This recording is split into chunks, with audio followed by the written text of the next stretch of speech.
তোরা কি সবাই চা এই কানা নাকি রে চোখকেও দেখা না যাচ্ছি না যাচ্ছি। এই তো করে যে গুরু রচনা ফিডব্যাক দিছিলাম তোরা কি সেই দিকে আসছা? এই অন্য তুই ক। আমি তো মুখস্থ করি নাই। হ্যাঁ নাহিদ তুই ক। স্যার আমি তো আইছিলাম না কালকে। মারুফ তুই ক। স্যার আমি তো গুরুর রচনা পাই না। তাহলে তুই কিসের রচনা পাস? স্যার আমি তো গুরুর রচনা পাই না, আমি বইয়ের রচনা পাই। এটা আবার কিসের রচনা রে? তুই বইয়ের রচনায় ক।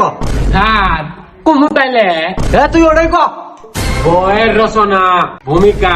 বউ হলো আমাদের একটি গৃহপালিত প্রাণী, তার পরিবারে এমপি মন্ত্রীর নাল পাওয়ার থাকে, সে যা বলে তাই করতে হয়। সে যদি বলে সকালকে সকাল বিকালকে বিকাল তাই আমাদের করতে হয় স্যার।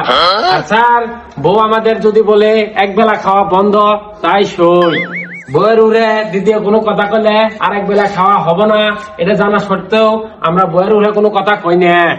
বউ আমাদের অনেক স্পেশাল একটা মানুষ, তবে তার কথা অমান্য করলে হয়ে যায় অমানুষ।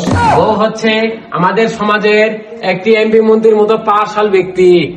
কথা তো ঠিক রে। বউ যদি সিরিয়াল দেখে তাহলে ওই সময় যায়, যদি জামাই পানি চায় তাহলে পৃথিবীর মধ্যে চতুর্থ বিশ্বযুদ্ধ বেঁধে যায়।